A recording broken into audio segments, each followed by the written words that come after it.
Hello and welcome back dear investors. तो आज की इस वीडियो में हम देखेंगे कि हमारा मार्केट आउटलुक कैसा रहेगा और क्या मार्केट क्रैश कर सकता है और मार्केट जितने दिन से गिर रहा है तो क्यों गिर रहा है और आगे का मार्केट आउटलुक कैसा रहेगा for the next 1 week and month.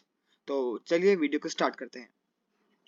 तो सबसे पहले हम देख रहे हैं अपना निफ्टी 50 में हम देख सकते हैं कि लास्ट जब इसका हाई बनाया था इसने यहाँ पे 18887, तो उसके बाद से गिरना स्टार्ट हो गया। जिसका ऑल टाइम हाई था जो आप देख सकते हैं, जो ओवरबॉट जोन था, जस्ट वहां से इसने रिवर्ट बैक कर लिया है, नीचे चला गया है और ऐसे बहुत ही भारी गिरावट के साथ ही गिरता गया है। आप देख सकते हैं कि इसने यहाँ पे जहाँ सपोर्ट लाइंस बनाई है वहाँ सपोर्ट करने की कोशिश की थी इसने, बट रिवर्ट बैक हुआ, बट इतना इसमें पावर नहीं थी कि ये वापस ऊपर जा पाए। मार्केट में बिल्कुल स्ट्रेंथ नहीं बची थी। यहाँ पे आप देख सकते हैं काफी हाई वॉल्यूम्स के साथ ही गिरना स्टार्ट हो गया था। तो जैसे आप देख सकते हैं इसने मार्केट ने यहाँ पे सपोर्ट नहीं लिया। तो जैसे अब मैं आपको अगर अपनी पहली वाली वीडियो बताऊं, जो ये वाली वीडियो थी, आप देख सकते हैं कि 11 दिन पहले डाली थी, उसमें आप देखेंगे मतलब अराउंड 1 मिनट के आसपास या 30-40 सेकंड के आसपास मैंने क्या बोला है, तो आपको अच्छी तरह समझ में आएगा कि मैं अभी क्या बोल रहा हूँ। तब मार्केट 18,500 के तरफ था। अगर आप तब मैंने आपको उस वीडियो में मैंने बोला था कि आपको उस टाइम पे आप पोजीशन नहीं लोगे शॉर्ट टर्म के लिए तो अच्छा रहेगा। तो अगर आपसे वो लेते तो आप बच सकते थे ये गिरावट देखने से, क्योंकि मैंने अपनी यहाँ पे काफी पोजीशंस जो थी वो लूज कर दी थी, अपने मतलब छोड़ दिया था उसको, मतलब शेयर्स बेच दिए थे, कुछ प्रॉफिट में कुछ लॉस में यहाँ पे मैंने बेच दिए थे। तो मैंने सारे शेयर्स नहीं बेच पाया क्योंकि मेरे को कुछ में था कि मतलब कुछ में चांसेस है कि अभी बढ़ सकते हैं, तो वो मैंने इसको यहाँ पे आके थोड़ी भेज दिया। अब मेरे पास पोजीशन जो शॉर्ट टर्म की है मैं जीरो हूँ, मतलब फुल्ली इन्वेस्टेड नहीं हूँ अभी, मतलब मेरे पास 100% कैश पड़ा हुआ है for short term. Long term का शेयर मैंने कोई भी नहीं बेचा है अभी तक, क्योंकि लॉन्ग टर्म मेरे शेयर 5 to 10 ईयर्स तक भी हैं बहुत सारे शेयर्स, तो मैं वो सब ऐसी छोटी गिरावट में नहीं बेचता हूँ। उल्टा ऐसी गिरावट बहुत ही अच्छी रहती है, हेल्दी करेक्शन रहता है मार्केट के लिए। आपको जब भी ऐसे हेल्दी मतलब 5 to 10% से ज्यादा करेक्शन मिले तो हमेशा बाय ऑन डिप्स करना चाहिए, क्योंकि मार्केट हमेशा ऊपर ही जाता है। एक बहुत ही अच्छी आपको चीज बताता हूँ, जैसे आप देख सकते हैं मेरी दो लाइन्स है, ये बहुत ही टिप जैसी जो किसी ने नहीं बोली होगी। जैसे मतलब बहुत 90% चांसेस रहती है कि मार्केट जब ये जो ग्रीन लाइन है इसके आसपास आ रहा है ना, मार्केट रिवर्ट बैक होने की बहुत ज्यादा चांसेस बन जाते हैं मार्केट के। मैंने इसको बैक टेस्ट करके भी देखा है कि कितनी बार ऐसा हुआ है कि मतलब मार्केट यहाँ से रिवर्ट बैक किया है। तो जैसे यहाँ देख सकते हैं कि यहाँ भी जब मार्केट था, जब ये सितंबर की बात थी, मार्केट गिरा था, तभी उसी बराबर उसी लाइन से ऊपर गया। अब आपको 100% नहीं मिलेगा ना, क्योंकि आपको 90% मैं बता रहा हूँ। तो आप देख सकते हैं जैसे कि अब यहाँ पे ओवरबॉट हो गया था यहाँ पे, बट आप अगर यहाँ पे समझ लो यहाँ से निकलते आप बेच लेते, तो आप यहाँ से बेच देते, आप समझ लीजिए। तो आपने यहाँ बेचा, आपने बस 2 दिन की तेजी देखी, वो भी इतनी ज्यादा तेजी नहीं थी। उसके बाद में मार्केट गिरने लग गया, तो मतलब एक आपको प्री सिग्नल मिल जाता है अपन को कि मार्केट थोड़ा ज्यादा खरीदा जा रहा है। यहाँ पे आप ग्रीडी हो गए हैं लोग, आपको ग्रीडी नहीं होना है। आपको जब लोग ग्रीडी होते हैं आपको थोड़ा कंजर्वेटिव खेलना चाहिए। तो आप जैसे अब यहाँ पे अगर आप अपने शेयर्स बेच देते, तो आप देखो मार्केट वहां से साइडवेज ही मूव किया है उसने कितने दिन तक। यहाँ अगस्त में आपका मूव आ गया था, यहाँ पे देख सकते हैं ग्रीनलैंड के अबव ही चला गया था 11 अगस्त को। उसके बाद ये कुछ नहीं किया इसने यहाँ तक, और मार्केट गिरता ही गया। उसके बाद जब अपना ओवर सोल्ड जोन आया था, तब आप वापस खरीदते, जो आपने यहाँ बेचे थे तो मतलब वापस भी खरीद लेते ना, तो बहुत ज्यादा चांसेस था कि आप ये पूरी राइट कमाते और बहुत अच्छा कमा पाते। मैंने ऐसे ही किया था इस पार्ट में। मैंने यहाँ पे 3-4 शेयर ऐसे थे जो मैंने खरीदे थे, वो मैंने यहाँ बेच दिए थे और फिर यहाँ पे उनको वापस खरीदा था, क्योंकि मेरे को लग रहा था कि मार्केट ओवरबॉट हो चुका है इस जोन में, तो यहाँ पे मार्केट से थोड़ा निकलना सेफ रहेगा। तो जब यहाँ पे पैनिक सेलिंग आई, देखो आप देख सकते हैं जब हैवी सेलिंग आती है ना, तो लोग रिटेल्स बहुत ज्यादा बेचना चालू कर देते हैं। तो अपन को रिटेल्स जैसे, हम तो है रिटेल्स, पर अपन को एक्जैक्टली रिटेल जैसे नहीं बनना है। आप यूट्यूब वीडियोस देखते हैं, आप एडुकेटेड हैं कि आपको मतलब पता चल गया है कि मार्केट में आप कमा कैसे सकते हैं देख के। जैसे मैं आपको आपकी बता रहा हूँ, जैसे कि ये ग्रीन लाइन है दोनों, अगर आप इसका ही सब सपोर्ट लेके आप करें तो आप बहुत ही अच्छे पैसे कमा सकते हैं। आप देख सकते हैं यहाँ पे भी ऑलमोस्ट उसी जोन में आया ये। समझ लगी नहीं, ग्रीन लाइन को टच होती है आपने खरीद लिया होता। जैसे ये ग्रीन लाइन है, आपको टच होते आपने खरीद लिया होता, अगले दिन मार्केट कितना गिरा, बढ़ने लग गया उस दिन से। देख सकते हैं यहाँ पे लगातार बढ़ता गया, ये वापस यहाँ पे हुआ, सेम चीज हुई। मतलब ग्रीन के आसपास भी जा रहा है ना ये, मतलब जो 31.57 है, इसके आसपास भी जाते ही मार्केट बढ़ना स्टार्ट हो गया है। आप देख सकते हैं बहुत ही ज्यादा यूजफुल रहा है ये मेरे अभी तक के करियर में इन्वेस्टिंग के। तो आई होप आपको ये चीज बहुत अच्छी लगी हो, ये मैंने स्पेशली आपके लिए इस वीडियो में डाला था। तो अब आप मार्केट आउटलुक पे आ जाते हैं अपन। जैसे मार्केट आउटलुक अभी आप देख सकते हैं, जो मैं बोल रहा था हमको ग्रीन लाइन थी, तो ग्रीन लाइन के पास में आ गया है। तो मैं अभी आपको देखता हूँ कि मतलब नेक्स्ट 1 वीक और 2 वीक्स में मार्केट ने रिवर्ट बैक जरूर करेगा, 110% करेगा। तो मतलब आपने अगर यहाँ पे कोई पोजीशन नहीं बेची है ना, तो यहाँ पे बिल्कुल मत बेचना। आप वेट कीजिए, आपके मैं लिख के दे सकता हूँ आपको कि मार्केट यहाँ से बहुत ज्यादा नीचे नहीं जाएगा। ये मार्केट यहाँ से ऐसा नहीं होगा एकदम से वी शेप रिकवरी दे देगा, बट यहाँ से आरएसआई को जो यहाँ पे इतना गिर गया है ना, ओवरसोल्ड हो गया है, ये ओवरसोल्ड से इसको बचने के लिए अब यहाँ थोड़ा सा ये ऊपर यहाँ पे जरूर जाएगा। तो उसमें आपके जो शेयर यहाँ पे ज्यादा लॉस दे रहे थे, मतलब आपको यहाँ पे अगर 50% दे रहे हैं, यहाँ पे 80% लॉस दे रहे हैं, बट ये वापस जब ऊपर जाएगा ना तो आपको लॉस कम होता जाएगा। तो अब यहाँ पे भी कोई भी शेयर अपना मत बेचिए अनलेस अंटिल बिजनेस खराब हो गया है उसका, समझ लो बिजनेस में डिस्ट्रप्शन आ गया है, तो फिर आप उससे बाहर जा सकते हो। बट अगर बिजनेस में कुछ भी प्रॉब्लम हुई नहीं है तो आपको यहाँ पे बेचना बिल्कुल भी अक्लमंदी का काम नहीं होता है। तो आपने अपन निफ्टी 50 का अपने व्यू ये है कि मार्केट में अगर आपने यहाँ पे कोई शेयर बेचे नहीं थे तो यहाँ पे बिल्कुल मत बेचिए, उल्टा आप होल्ड कीजिए। या मार्केट अगर यहाँ तक गिरता है थोड़ा बहुत, मतलब एक दिन की और सेलिंग आ सकती है मेरे हिसाब से, उससे ज़्यादा लगता नहीं है कि एक हाई वॉल्यूम सेलिंग ऐसी ऐसी सेलिंग भी हो सकती है, ऐसी आ जाए, मतलब 60% चांसेस है कि ऐसी एक सेलिंग आ जाए, उसके बाद मार्केट रिवर्ट बैक हो जाए। तो आप बस उसका वेट कीजिए, मैं भी उसका ही वेट कर रहा हूँ कि अगर वो आती है तो मैं कुछ कुछ शेयर्स मेरे दिमाग में है जो बहुत ही बड़ी कंपनीज है BFSI की, यानी कि बैंकिंग एंड फाइनेंशियल सर्विसेज की, तो उसमें मैं खरीदने की कोशिश करूंगा। बहुत ही बड़ी बड़ी कंपनियां हैं, आपको मैं नाम अभी नहीं बता रहा हूँ, जब मैं खरीदूंगा उसके बाद ही बता सकता हूँ आपको, क्योंकि डिस्क्लोजर मेरे खरीदने से पहले मैं आपको नहीं बता सकता हूँ। बट आप खुद अगर सर्च करेंगे ना तो आपको मिल जाएगी वो कंपनीज जो मतलब बहुत टाइम से बड़ी नहीं है बट अब बढ़ने की चांसेस है उसकी।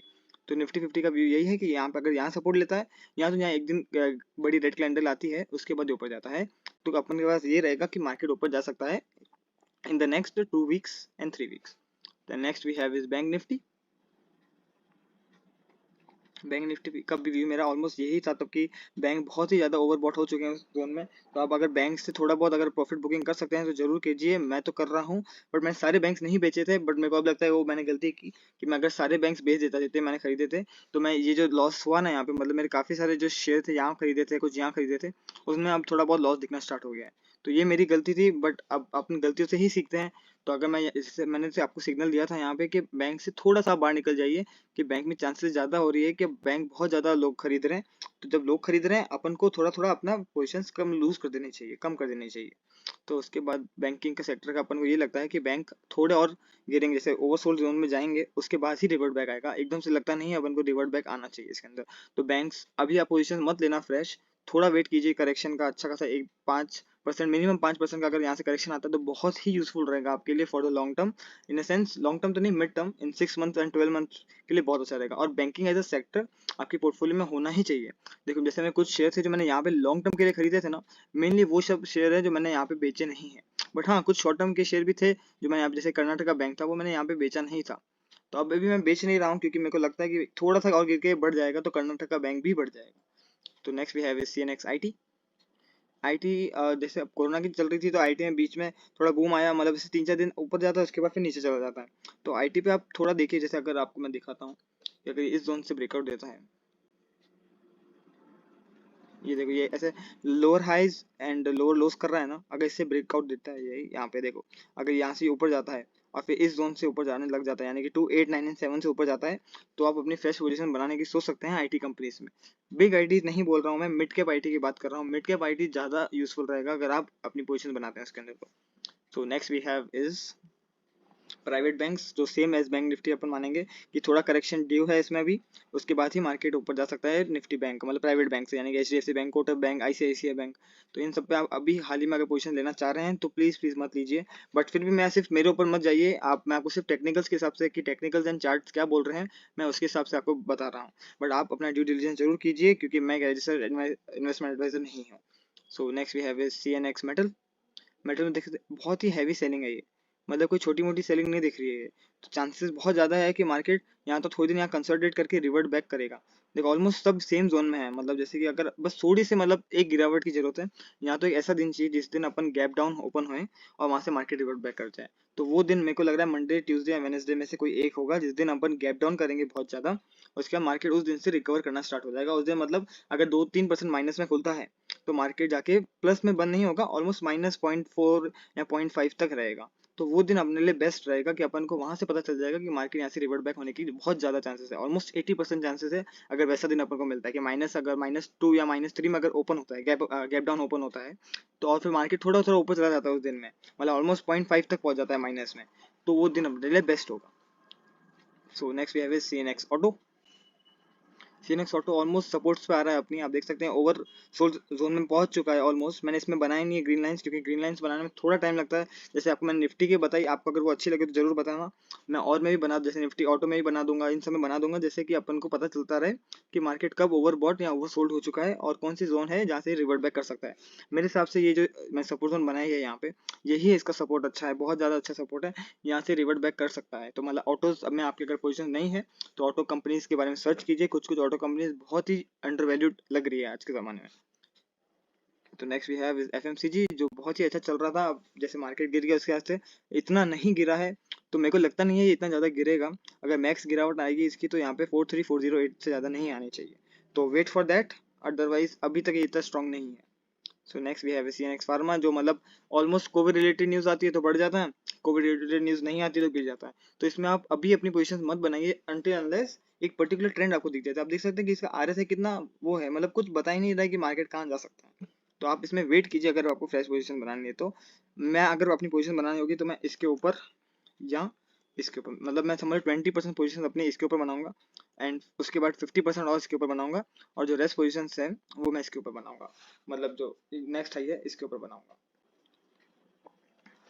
सो next we have CNX media, जो आप देख सकते हैं बहुत ही ज़्यादा गिर चुका है और ओवरसोल्ड में पहुंच चुका है। तो इसका यही मतलब है कि बहुत ज़्यादा चांसेस है, जैसे मार्केट इतना गिर चुका था वहां से बढ़ना स्टार्ट हुआ, तो बहुत ज़्यादा चांसेस है कि यहाँ से ये बढ़ सकता है। बट आप एकदम से जाके खरीदेंगे तो फायदा नहीं रहेगा, क्योंकि ऐसा बहुत बार ऐसा भी होता है कि मार्केट ओवरसोल्ड जोन में चलता ही रहेगा कुछ दिनों तक। मतलब ऐसे चांसेस ये है कि मतलब इतना ज़्यादा, जैसे आज 5% गिर गया ना, ये तो 100% श्योर है कि वापस से 5% नहीं गिरेगा इन द नेक्स्ट 2 और 3 डेज। बट -1% -2% होने के चांसेस अभी भी हैं इसके अंदर। बट अगर आपके पास कोई अच्छी कंपनी है जो आपको मिल चुकी है मीडिया में, जो आप बहुत टाइम से खरीदना चाहते थे, तो उसका खरीदने का टाइम आ चुका है। तो अगर आपको कोई कंपनी आपके पास है तो आप सोच रहे थे खरीदने का, तो वो खरीदने आप मंडे ट्यूसडे वेडनेसडे में जरूर खरीद लीजिएगा। Next we have CNX infra, जिसका कोई क्लियर ट्रेंड नहीं है और ये भी ओवर जोन में जाएगा, उसके बाद ही अपन पोजीशन बनाने की सोच सकते हैं। So will wait here. Next we have CNX energy. CNX energy भी सपोर्ट के एकदम पास में ही चल रहा है। Next support we have is 23812 और last support we have is 23376। तो ये दो अपन सपोर्ट दिख रहे हैं अपन को। मेरे हिसाब से ये सपोर्ट भी अगर टच होता है तो भी बहुत बड़ी बात हो जाएगी, बट लगता नहीं है ये सपोर्ट आएगा, इससे पहले ही मार्केट रिवर्ट बैक करना चाहिए। सो अब इन इसके बारे में तो अपन नहीं सोचेंगे इतना। Next we have CNX realty, जो अपना जो मैं आपको बोल रहा था अच्छी चलेंगे। वो जैसे कोरोना की न्यूज़ आती है तो मतलब वो सब शेयर गिरना स्टार्ट हो गए, वो सब सेक्टर्स गिरना स्टार्ट हो गए, जो लोगों को लग रहा था कि मतलब कोविड में जैसा हुआ ना सेम टू सेम वैसा वापस होगा, उसके साथ भी गिरने लग गए। तो ये सब सेक्टर्स ही बहुत इंपॉर्टेंट है, मतलब जो लोगों को लग रहा है कि अगर कोविड आएगा तो ये सब सेक्टर गिरेंगे, बट कोविड का इतना लग ही नहीं रहा है कि मतलब कोविड बहुत ज़्यादा अफेक्ट करेगा अभी इंडिया को। बाहर कर सकता है, इंडिया में लोग 95% से ज़्यादा बोल रहे हैं कि कोविड ऐसा आएगा कि लॉकडाउन नहीं लगेगा। तो आप उसका जरूर ध्यान रखिएगा कि मतलब आप सिर्फ फेक न्यूज़ व्हाट्सएप पे न्यूज़ जाएगी उसमें आप बिल्कुल विश्वास मत कीजिए। आप सिर्फ जो गवर्नमेंट बोल रही है आप बस सेफ्टी प्रिकॉशन लीजिए। कोरोना बहुत ज़्यादा नहीं आएगा इस टाइम, और सबसे कम जो वैसे सेकेंड वेव आई थी बहुत खराब आई थी, उससे बहुत ज़्यादा कम होगा, इसमें डेथ्स वगैरह सब कम होगी। तो बस आप अपनी प्रिकॉशंस करिए इसमें, बाकी अपन भगवान पे छोड़ देते हैं। अब जैसे रियल्टी सेक्टर है, यहाँ पे अगर ये रिवर्ट बैक करेगा तो मेरे को लग रहा है कि यहाँ पे मतलब नेक्स्ट 2 3 दिन के अंदर ये रिवर्ट बैक कर सकता है। तो अब रियल्टी के स्टॉक्स में आप अपनी ध्यान जरूर दीजिए। Next we have CNX finance, जो थोड़ा सा और अगर अपन यहाँ पे गिरता है तो अच्छा रह जाएगा। सो नेक्स्ट वी हैव इस पीएससी प्राइवेट सेक्टर एंटरप्राइज, जो भी सेम उसकी तरह ही है। तो इसमें अपन वेट करेंगे थोड़ा और गिरावट का। पीएसयू बैंक जो टॉक ऑफ द टाउन थे यहाँ पे, वो सब इतने ज़्यादा खरीदे जा रहे थे। ये देखिए इतने टाइम तक जब अगर कोई ओवरबॉट रहता है ना, तो आपको समझ जाना चाहिए कि इसमें बहुत ज़्यादा लोगों ने खरीद लिए। और जब ओवरबॉट जोन के बाद में लोग खरीदना स्टार्ट, मतलब ज़्यादा बढ़ता है ना, तो आप समझिए रिटेल खरीद रहा है। आपका जब गिरावट में लोग खरीद रहे हैं तो एचएनआई इन्वेस्टर, जो बड़े बड़े इन्वेस्टर्स है, म्यूचुअल फंड्स, वो सब लोग खरीद रहे हैं तो इसको मार्केट बढ़ा रहे हैं। बट जो यहाँ पे बहुत ही कम वॉल्यूम के साथ जो ये बढ़ रहा है ना, तो ये रिटेल बढ़ा रहे हैं, तो आपको तब सावधान रह जाना चाहिए कि मतलब अब थोड़ा सा बाहर निकलने का टाइम आ चुका है। तो मैंने कुछ बेच दिए, जैसे कैनरा बैंक, एसबीआई वगैरह बेच दिए थे, बट सारे नहीं बेचे थे। तो मैं वेट कर रहा हूँ कि थोड़ा सा यहाँ तो मार्केट यहाँ गिरता है ना, तो मैं वापस से पोजीशन बना लूंगा जो मैंने शेयर्स बेचे थे उनमें। सो ये काफ़ी अच्छा है for the next 3 to 5 years। तो आप ये बहुत ही छोटा सा ब्लिप आया, अगर आपको मैं 5 साल के हिसाब से दिखाऊँ ना, तो आपको ये बहुत ही कम लगेगा। ये देखो आप इसके कंपेरिजन में देखो कितना ही ज़्यादा था, मतलब ऑलमोस्ट यहाँ पे कितना था 2726 से ये 10, मतलब हाफ से भी ज़्यादा हो गया यहाँ पे। तो ये सोचिए ये तो कितना कम है। तो लोगों ने बहुत ज़्यादा गिरावट देखी हुई है और उसके बाद देखो जैसे तेजी आती ही है, तो आप ऐसे जो ये शॉर्ट टर्म पैनिक होता है ना, तो आपको डरने की जरूरत नहीं होती इतनी। आप बस अपनी पोजीशंस को यहाँ से स्टॉप लॉस कर लीजिए कि स्टॉप लॉस में बेच दीजिए, जब स्टॉप लॉस क्लिक हो जाए। आपको ऐसा जरूरी नहीं है कि आपको अपने लॉस होल्ड करते ही रहना है आपको। तो आप बस उसका ध्यान रखिएगा कि मतलब आप बस डोंट मेजर स्टॉक। मतलब आपको कि स्टॉक अगर बहुत ज़्यादा ही अच्छा लगता है तो आप ऐसा नहीं कि मतलब गिरावट कितनी खराब कंपनी हो जाए आप उसको बेचोगे ही नहीं, तो उसका जरूर ध्यान दीजिएगा। So next we have CNX consumption, जो अपने सपोर्ट जोन पे था ऑलमोस्ट, अब थोड़ा सा चांसेस है इसमें कि रिवर्ट बैक, चांसेस है कि रिवर्ट बैक हो सकता है यहाँ से, तो इसके बारे में आप देख सकते हैं।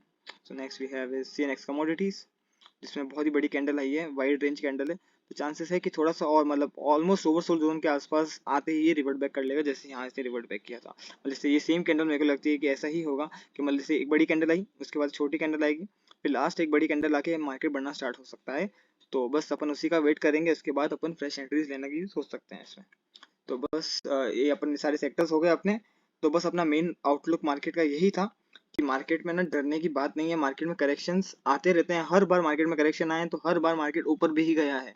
आपको बस ये है कि प्रॉफिट बुकिंग थोड़ी बहुत करती रहनी चाहिए, मतलब आपको एक टारगेट होना चाहिए कि मतलब समझ लो आप 5% रिस्क ले रहे हो तो आप 20% कमा रहे हो, मतलब 1:5 का रेशियो है ही है आपका, सॉरी 1:4 का रेशियो है ही है आपका। तो आप अच्छा कमा सकते हैं उसके अंदर। तो जैसे आप आपने अगर यहाँ समझ लो कोई यहाँ पे खरीदा है आपने और आपने 5% रिस्क किया, मतलब कि 5% यहाँ से नीचे जाता है तो आप बेच देंगे, बट अगर यहाँ से 20% ऊपर चला जाता है तो आपको 20% पे आपको बेच देना चाहिए ना। मतलब आपको अगर वहां पे भी आप सोचो ग्रीडी होके सोचो कि नहीं बढ़ रहा है तो और बढ़ने देंगे, तो आप फंस सकते हो। तो आप बस उसका जरूर ध्यान दीजिएगा, सेट ऑफ प्रिंसिपल्स आपके पास जरूर होने चाहिए कि आप कहाँ बेच रहे हो और कहाँ खरीद रहे हो, नहीं तो आप मार्केट में लॉन्ग टर्म में पैसा नहीं कमा पाओगे। जैसे जेरोधा के को फाउंडर्स वगैरह बोलते हैं कि 95% ऑफ इंडियंस जो इन्वेस्ट करते हैं वो कमा ही नहीं पाते हैं। उनका बस मेन रीजन है कि मतलब लोग जब इन्वेस्टिंग करके नहीं कमा पाते तो ट्रेडिंग में आ जाते हैं, ट्रेडिंग में आके तो एफ एन ऑन ऑप्शंस में चले जाते हैं, तो वहां पे इतने पैसे लोग डुबाते हैं कि चांसेस बहुत ज्यादा हो जाती है कि सब लोग छोड़ छोड़ के चले जाते हैं वहां पे।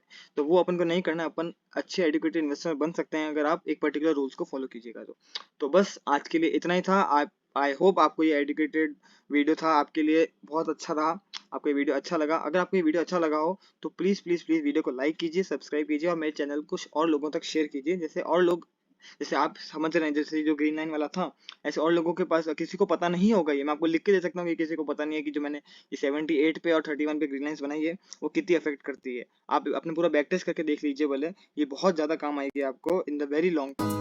तो बस आज के लिए इतना ही, thank you for watching, have a nice day.